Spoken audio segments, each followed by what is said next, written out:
Now turn to section 1. Here, a new student on a short summer course getting information from the college receptionist. First, you have some time to look at questions 1 to 5.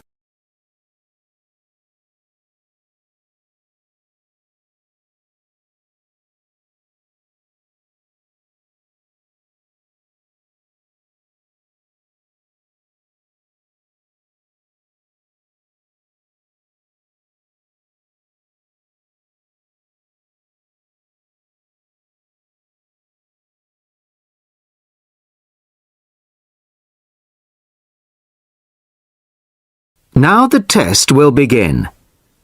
You should answer the questions as you listen, as you will not hear the recording a second time. Listen carefully to the first part of the conversation and answer questions 1 to 5. Sorry to keep you waiting. Okay, here's the information you need. On the first page, there's some info about the college, the facilities, the courses on offer, etc. Then, on these blue pages here, there's an outline of the social activities. You see there, okay? Yes. Now, this part of the booklet here, the yellow pages, that's the main program starting at 9 a.m. tomorrow. 9 a.m., okay. So all the new students will be gathering in Herville Hall at 9 o'clock. Sorry, where? Herville Hall. I'll spell it for you. It's Hervill, and then Hall for hall, of course. It's the big white building by the entrance. Okay, I've seen it. Right. Anyway, you'll be in there for an hour. First, the Director of Studies will explain the various courses we offer and the requirements for them. Then for the second half hour, the social organiser will tell you more about the social program and Saturday excursions. Is that all clear? Yes, I think so. Then where do I go after that? Yes, okay. After the talks in the hall, there's a break. And then at 11:15, go to classroom 4 to have a placement test. 11:45. This placement test is to find my level in English? Exactly. Then, after the test, all the new students are invited to a special welcome lunch. In the cafeteria? No, not for the welcome lunch. It's in a restaurant near the school, an Indian restaurant. Oh, okay. I don't think I've ever tried Indian food. Do you like spicy food? Yes, I do. Then you'll love Indian. Before you hear the rest of the conversation, you have some time to look at questions 6 to 10.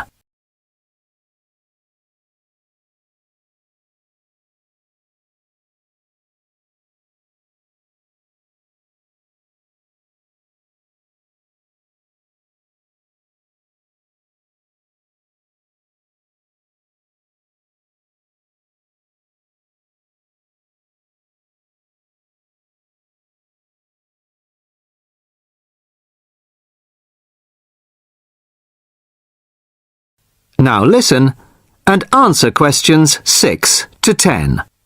So, where's the Indian restaurant? Don't worry, it's really easy to find. Have you got that map I gave you? This one? Yes, that's it. See here, the main entrance to the school?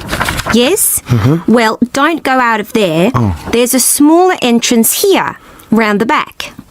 Oh, yes, I see. Okay, so you go out of there, past the phone box, and then turn right into this road here, the one that goes along the side of the park. You'll see a supermarket on the left, and then it's just after that on the right. It's quite a big place. You can't miss it. Okay. And one more thing. Is there a post office near here? Post office? Oh yes, of course. Just the other side of the park. Go through the middle of the park and it's there by the park entrance. Thanks a lot. You're welcome. Oh, there's a good cafe near here too. Very popular with the students. Just there. You go out of the main entrance into Varley Road, Then turn left at the bank, and it's at the end of the street.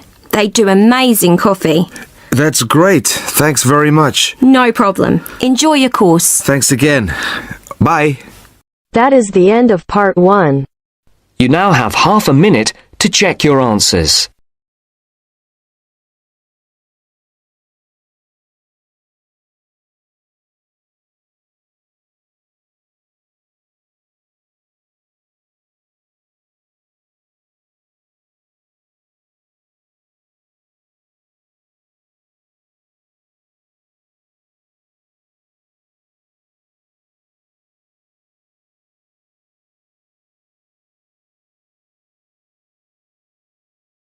Now turns to part 2. Part 2. You'll hear someone talking to a group of university students. First, you have some time to look at questions 11 to 17.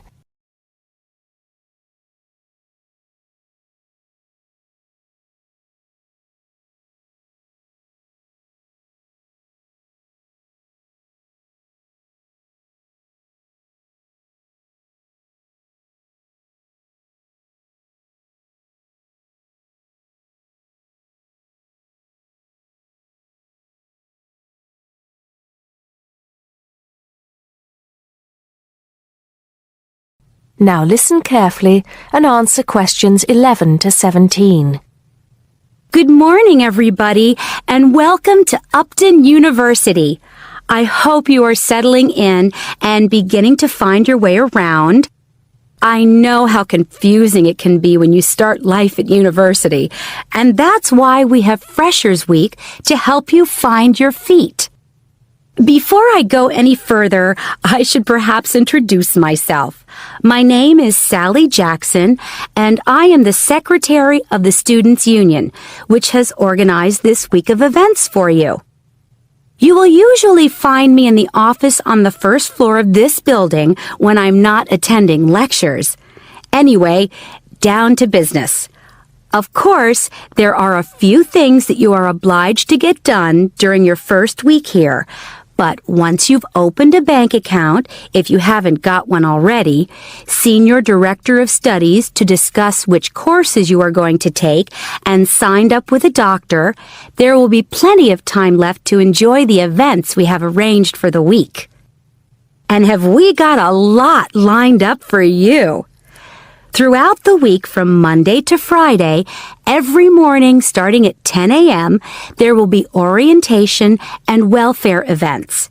These will include tours of the campus, which, as you have probably noticed, is the size of a small town with 9,000 residential students, as well as sessions on developing study skills.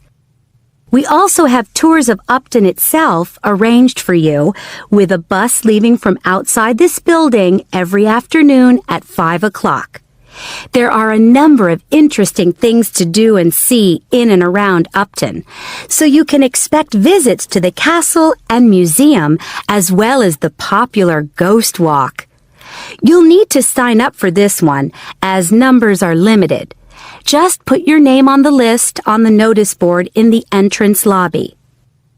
An important event is scheduled for Monday, that's the day after tomorrow, when we will be holding the academic fair. This is an opportunity for you to speak to students and academic staff about the courses that are on offer. The academic fair starts at 1 o'clock, by the way. There are a couple of other fairs that I think will interest you. First of all, we have the Societies Fair on Tuesday the 16th, which I think is an absolute must. You might not believe it, but the university has over 150 societies and sports clubs you can sign up for, so you are sure to find something of interest to you. That also starts at 1 o'clock, and it will be here in the Union Building. Also in this building is the Trade Fair on Wednesday from 2 until 5 in the afternoon. This one might sound a bit strange because you will find a load of banks and other businesses here trying to get your custom. You will find plenty of bargains and, best of all, a lot of the businesses give away stuff for free. Before you hear the rest of the talk, you have some time to look at questions 18 to 20.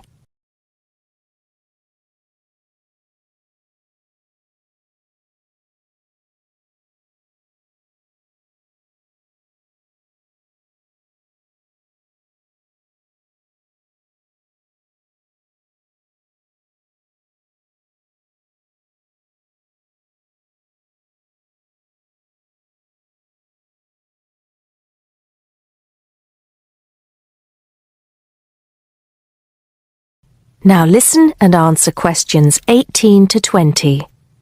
We've also got a great entertainment program lined up for you, starting tonight with our welcoming party. We have a top band lined up for your entertainment, but I'm not allowed to say who they are. All I can say is that I am sure you will not be disappointed. So come along to Blackmore Hall at 9 o'clock this evening to get your university experience off to a flying start. Just one point. I'm afraid this event is limited to freshers only.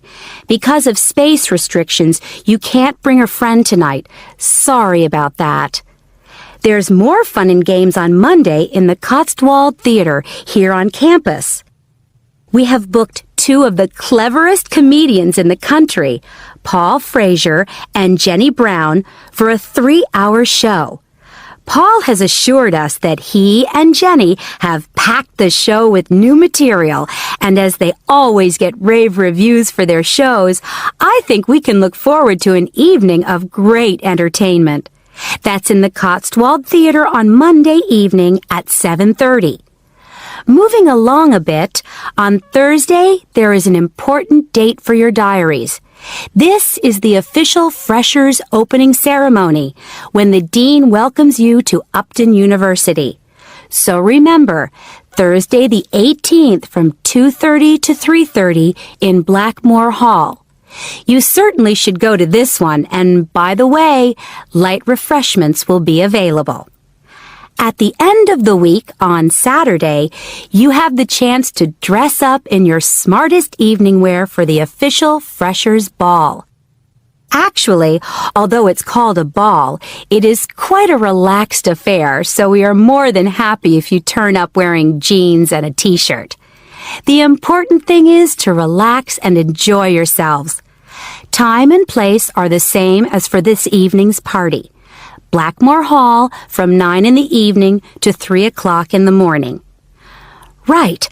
I think I've covered the most important and exciting events we have lined up for you, but there will be plenty of other things going on throughout the week, so remember to check the notice board in the entrance lobby regularly. Enjoy the rest of the day, and I look forward to meeting as many of you as possible this evening at the welcoming party. That is the end of part 2. You now have half a minute to check your answers.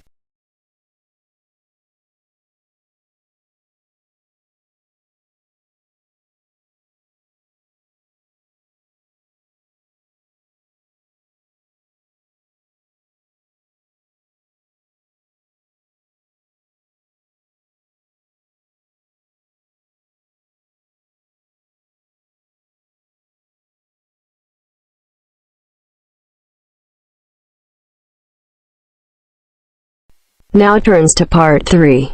Part 3. You are going to hear a lecture about the Miners Hotel. First, you have some time to look at questions 21 to 24.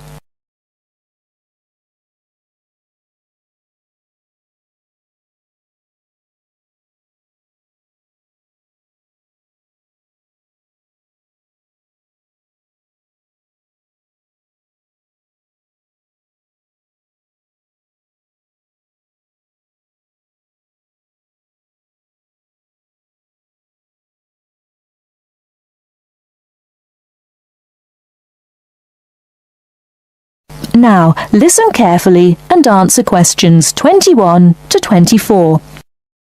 Good evening and welcome to the Miner Hotel. We are pleased to have you as our guest. I will give you a brief information session to tell you everything you need to know to make this a pleasant stay. The Miner Hotel was built in the 1850s. during the gold rush period, also nicknaming our state the Golden State.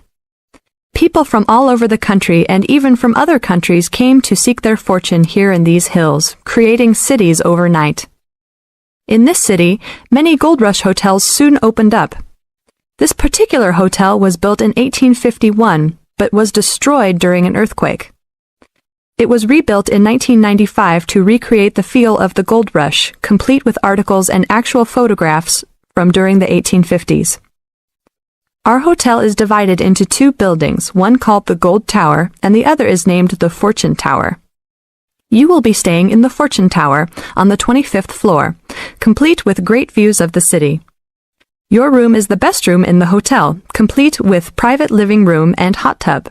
Here is your room card. On the card it will say FT, meaning Fortune Tower. On the bottom of the card it will say 2515. The 25 stands for the 25th floor, and the 15 stands for the 15th room on that particular floor. Before you hear the rest of the talk, you have some time to look at questions 25 to 30.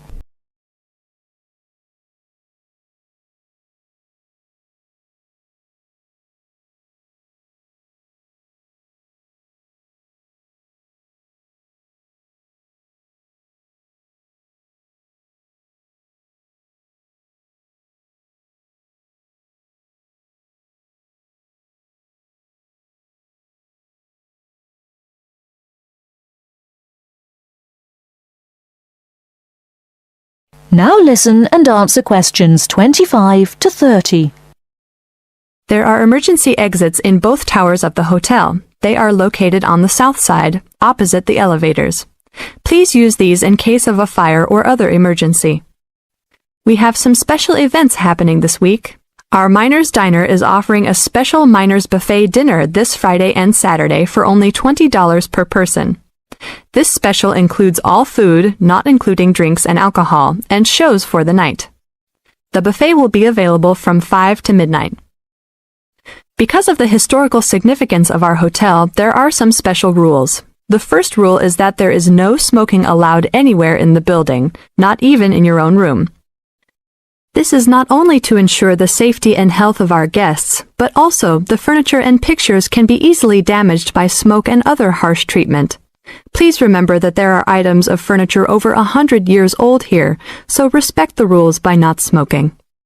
Secondly, please do not take pictures using a flash of any of the drawings and paintings in the rooms or hallways, as they are old and fragile. We are doing our best to preserve a national treasure, so please help us in doing so. Lastly, you will only have one set of towels and bed sheets per 3 days. This is to conserve the water supply, as there are frequent droughts this high up in the hills. If there are any further questions, the staff of the hotel will be available to answer your questions. In the event that no one is able to answer your questions, I will also be available from 8 a.m. to 5 p.m. each day in the concierge. I hope you enjoy your stay here with us. Thank you very much. That is the end of part 3. You now have half a minute to check your answers.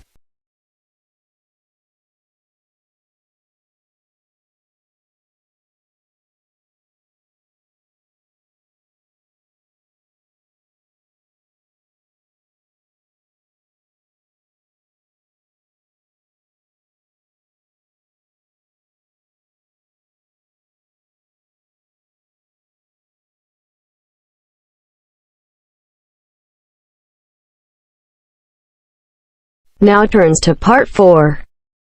Part 4. You are going to hear a talk introducing the courses and entry requirements of the Department of Psychology. You now have some time to look at questions 31 to 35.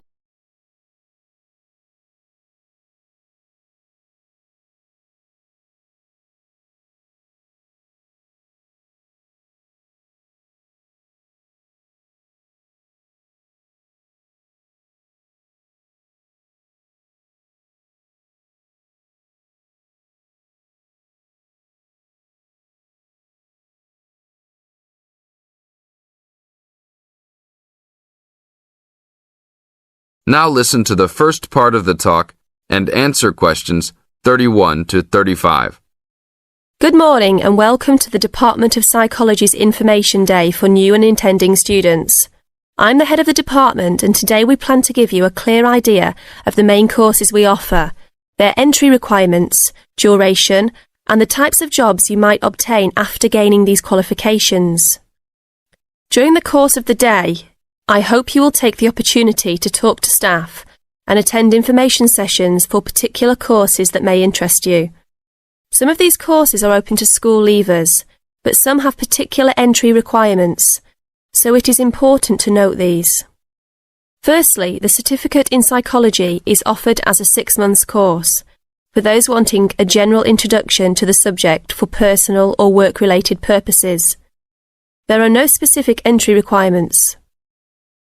At undergraduate diploma level, we provide a 1-year diploma in psychology course designed for those already in employment whose work and previous training is not in psychology. There are no particular entry requirements, and students in this course usually take it to help them progress into their careers. For a major in psychology, we offer a 3-year degree course called a Bachelor of Arts, after which students can go on to take other courses if they want to specialise in psychology. The only requirement for this course is the usual undergraduate admission to university.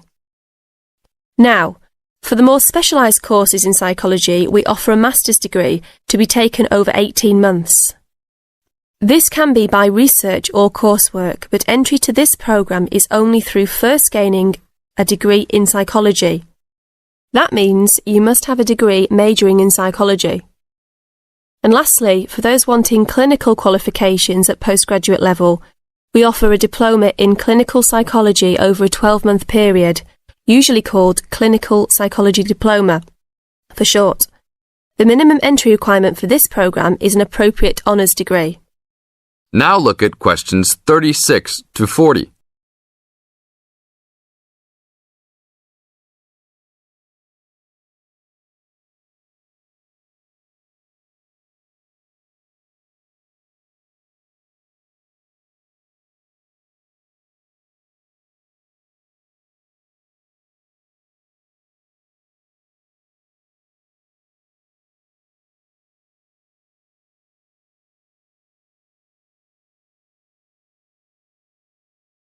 Listen carefully and answer questions 36 to 40. Now, it's also important that you have some understanding of the types of work these courses can prepare you for, and it's useful to know the relationship between the work you might do after you complete the course and the work of others who have studied different courses in psychology. As I said before, the Certificate in Psychology is for personal interest or possibly for work-related purposes, but doesn't qualify you in any particular way. Our students in this course can range from women who have stopped work to care for their children and the children have now commenced school, to the support staff in a specialised publishing company. They really vary a lot. The undergraduate diploma usually attracts people working in offices such as banks or in some government departments. If you gain a degree with a major in psychology, again, you are not professionally trained, but this could enable you to undertake further training to obtain professional qualifications, or it might just be part of a first degree that will help you to get a good job that doesn't require particular specialisation at that stage. After completing a master's degree, you would expect to have some specialisation, perhaps in research or on a particular aspect of psychology, such as child development. For those who also have a clinical diploma, there are a wide range of jobs available. Some focus on helping people with personal adjustment or family problems. Others might concentrate more on using psychological tests, or perhaps working in particular institutions, such as those for the mentally ill or in prisons. There are many other job opportunities, so if you are interested to discuss possibilities with any of the staff today. That is the end of part 4. You now have half a minute to check your answers.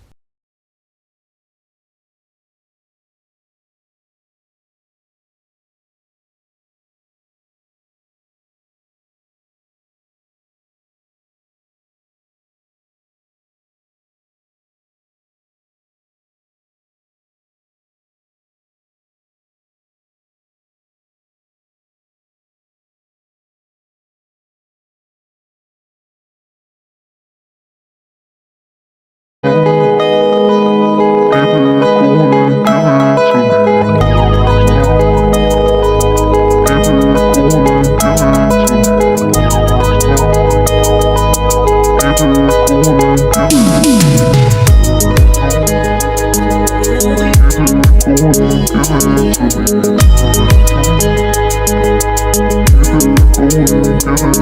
it.